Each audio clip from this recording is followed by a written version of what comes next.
Chandragiri TDP MLA Pulivarthi నానిపై YCP in charge Mohith Reddy తీవ్రస్థాయిలో మండిపడ్డారు. తమ కుటుంబంపై నారా లోకేష్తో పులివర్తి నానికి అబద్దాలు స్క్రిప్ట్ ఇచ్చి మరీ అసభ్యకరంగా మాట్లాడించారని మండిపడ్డారు.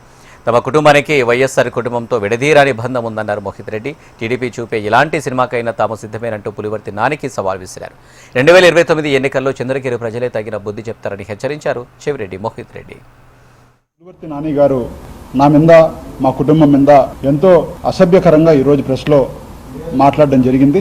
ఒక్కసారి మీరు నేపథ్యం చూస్తే నారా లోకేష్ గారు మా మీద మా కుటుంబం మీద ఎన్నో అవాస్తవాలు ఎన్నో అబద్ధాలు చెప్పి ఇవన్నీ కూడా పులివర్తి నాని గారు స్క్రిప్ట్ ఇచ్చి మమ్మల్ని వ్యక్తిగతంగా చాలా నీచంగా తిట్టడం జరిగింది. దానికి కౌంటర్గానే నిన్న నేను కూడా వాళ్ళు చేసిన కార్యక్రమాలన్నీ కూడా వాళ్ళు చేసిన తప్పులన్నీ కూడా ప్రజల ముందర పెట్టడం జరిగింది.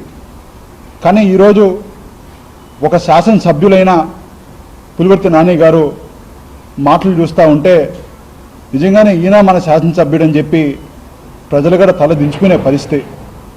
ఈరోజు చూస్తే ఆయన మాట్లాడే మాటలు నన్ను ఒరేయ్ గిరేయ్ రేయ్ నిన్ను బడిత పూజ చేస్తాను, కొట్టిస్తాను, ఉచ్చబోయిస్తాను, ఇవన్నీ కూడా ఒక శాసనసభ్యుడు మాట్లాడవచ్చా అని చెప్పి నిజంగానే నేను కూడా ఆ ప్రెస్ మీట్ చూసినాక చాలా ఆశ్చర్యంగా ఉంది. మాకు కూడా ఈ స్థాయిలో ఒక శాసనసభ్యుడు